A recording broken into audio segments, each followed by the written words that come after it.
Bells players, I have another instrument here that we're going to use today for our scale. So these are chimes.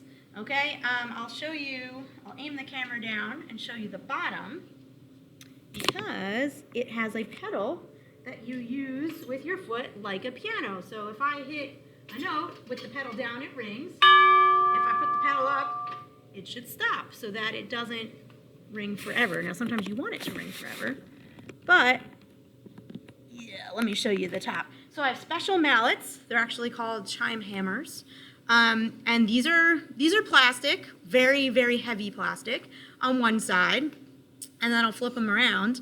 You can see they have soft felt on the other side. And depending on how loud the rest of the music is, the rest of the band is playing, while I'm playing chimes, if it's a really loud part of the song, I'll use the hard side. If it's supposed to be like chimes in the distance or it's a very quiet part of the song, I'll flip it over and use these sides. So I'll show you the difference. So usually I would put the pedal down. Now this is set up just like your bells.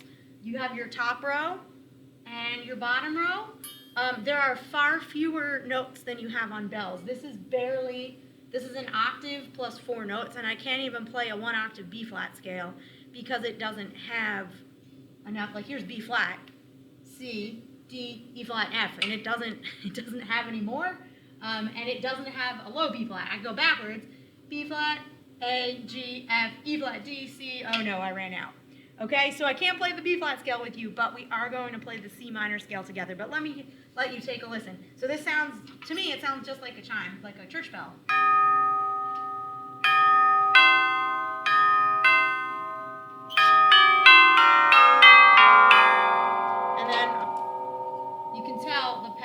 Working quite right because this is still ringing even though I put the pedal up. So let's play. I'm going to leave the pedal up to play our C minor scale together. Now what you can't see is that I'm actually wearing 4-inch heels. To be able to be tall enough, you have to hit these chimes on this the top of the tube. So I'm not very tall, so very often I'm playing chimes up above my head, and I have really big shoes on. Hopefully you will all be taller than me. I'm only 4'11". You will be taller than me one day, and you'll play mostly in front of your face, not over the top of your head. All right, so let's do a little C minor scale together. Let's do 2 half notes on each note, okay? If you'd like to do it in octaves, in double stops, that's fine. I actually don't have enough notes to do that, so I'm just going to do a single one note at a time C minor scale, and we're going to do 2 half notes on each note. Okay, so here we go. C minor. 1, 2, 2 half notes. 1, 2, ready, go.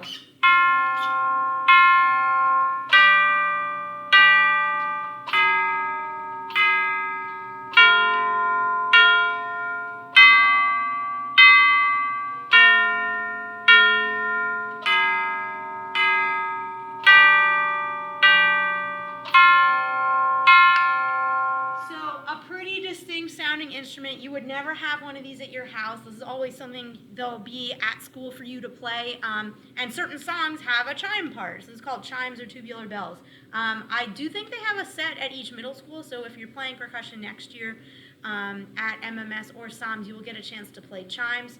There's also some really cool chimes mallets that are clear plastic. Those sounded really good. I broke them and they don't make them anymore. So like they shattered while I was playing them, and I couldn't get another pair. So now I'm on to the solid gray plastic, which is fine. You might have seen I was like using my hands to stop some of the sound. If I think it's ringing too much and interfering with the next note, I'll put my hand on the last one that I just played to try to stop it.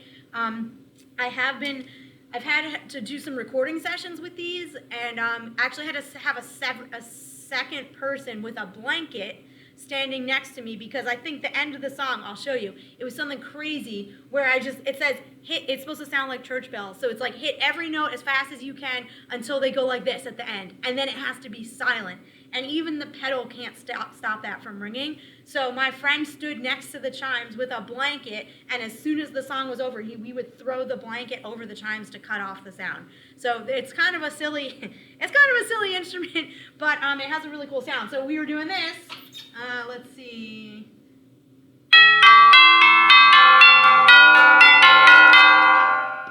And it's still going, so I'd have to grab it and throw a blanket over it. But when you're regularly playing, if you're in front of a live audience, they can't hear it ringing for that long. So these are the chimes, something you can play next year in middle school. For this lesson, you will need your book. Open to Mallet page 13. You might want a pencil if you need to write the notes in. And of course, you need your bells set up. I did want to show you another kind of mallet. So you can see we're talking about the different kinds of mallet shaft. The shaft is the part that you hold.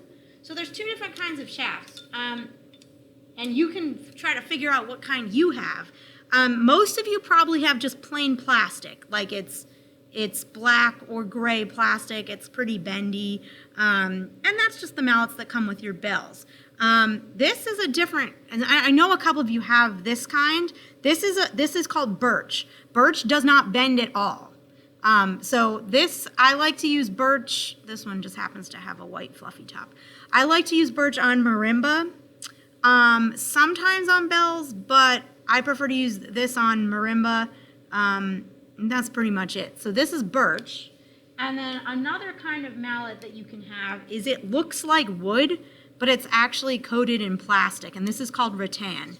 I like it. It's a little bendier, so I feel like you have a little more give when you hit the keyboard. These are actually vibraphone mallets. I will show you the vibraphone at some point. But you can use vibraphone mallets on marimba. And these are the kind that I learned to play with when I started playing marimba, so that's, I guess, probably why I like them. But these are, this is a birch, and these are actually a little fatter. It can be skinny. This is not birch, this is rattan. Okay, so you probably have a birch or a plastic, which is fine for playing bells. I'll also show you, I have some special bell mallets here. Oh, I lied. That's funny. Okay, so I have some rattan handles, right? A little bit bendy, but look what's on the top. Okay, these are little metal pieces. These are metal mallets. These are just for bells. You would never use this on marimba or xylophone or anything else. These are made just for bells, and it has a really twinkly sound. I don't have any bells set up right now, but I will play these for you when I have bells set up. So these are I didn't realize I had any rattan bell mallets, but I do. So these are bells mallets that I have. All right, we're going to start with the song called Warm Up on page 13. Now here's the deal. In this song, I see fermatas. I see 4 fermatas. Remember, the fermata is the thing that looks like an eyebrow and an eyeball, and it means you need to double that note or look up at the conductor. We're going to pretend those fermatas are not there, so we're not doing the fermatas. We just want to make sure we're playing the right notes. And one day when I'm conducting you, whether it's on this screen or in real life, we'll play around with some real fermatas. Okay? So this song has arpeggios. Arpeggios means instead of playing a scale like do, re, mi, fa, so, arpeggio is every other note of that, like do, mi, so, which would end up being space note, space note, space note. Or another arpeggio could be line, line, or like the other ones, right? Line, line, line. So let's say the notes for number 44. I see that we're using a B flat time key signature. So B is flat and E is flat, and we have the C for our time signature, which means common time, 4/4. So use your trusty pointer. Let's say the notes for 44. Here we go. 1, 2, say the notes. F, D, B flat, E flat, C, A, B flat, D, F, C, F, B flat. Okay, now sticking is going to be kind of important. I know what you're going to want to do. You're going to want to try to do the whole thing with one hand. You still have to do crossing over, so check it out. If the first note is F, let's do that with our right hand. Give me an F. Then we'll play the D with your left hand. D, crossover, B flat. Okay, so try those 3 notes just to get the sticking. Okay, we're going to do the same thing. You're going to move your left hand to E flat. So we have E, or your right hand to E flat. E flat, then C with your left hand, crossover, A. Yes, you were allowed to double right now. Actually, I don't even care which hand you do it with. You can, I like starting with my right hand. B flat, C, F, C, F, B. Okay, so let's try it. What we don't want to do is this. With one, probably your right hand, because that's the hand everybody likes to play with. You don't want to do that. You got two hands. They got to be strong together. Okay, let's try 44. If you need to write the notes in, pause and do that.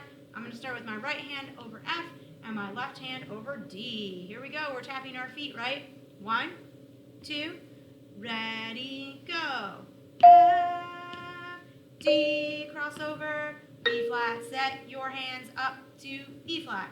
B flat, C, crossover, low, A. Set your right on B flat. B flat, C, D, F. Now to C. C, F, B flat. Okay, so that song's kind of all over the place on purpose to challenge your brain, challenge your hands. If you need to practice it a couple times, great. You're not recording that song, but it's a good song to practice. Finally, let's look at 45. 45, we finally get to use eighth notes. Yay! You guys have known eighth notes forever from music class, right? You might call them TT, you might call them do-day. If you play piano or you learn another instrument, maybe you just say 1 and 2 and. The point is, we finally get a new kind of rhythm. So when we say it, we're going to say ta and TT. Okay? If you know do and do-day, that's fine, but together we'll say ta and TT. So 45, I don't think we need to say the notes for the note reason. Scan your eyes through number 45. Is it, do you need any more than one note? No, you do not. It is one note for the whole song. Okay, so we're going to use a D for 45. The rhythm is ta, ta, ti, ti, ta. Ta, ta, ti, ti, ta. How are we going to figure out how to do that? Well, first it starts with your foot tapping, and this is why we like to use a metronome. We're not going to do it right now, but here's my foot. Tap your foot with me. Say the rhythm. Ta, ta, ti, ti, ta.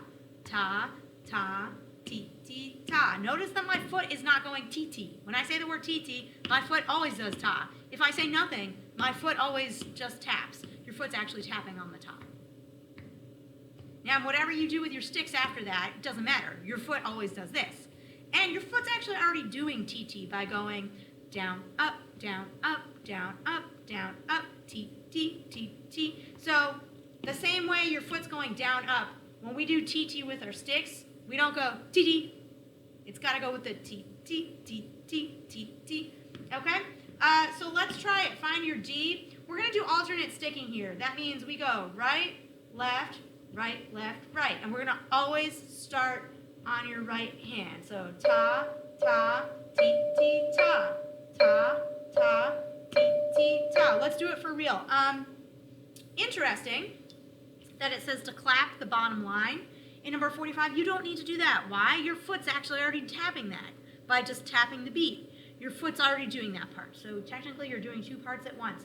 I see a repeat sign on this song, so let's give it a try. Here we go, number 45. 1, 2, ready, go. Ta, ta, ti, ti, ta. Ta, ta, ti, ti, ta. Ta, ta, ti, ti, ta. Ta, ta, ti, ti. Repeat, beginning.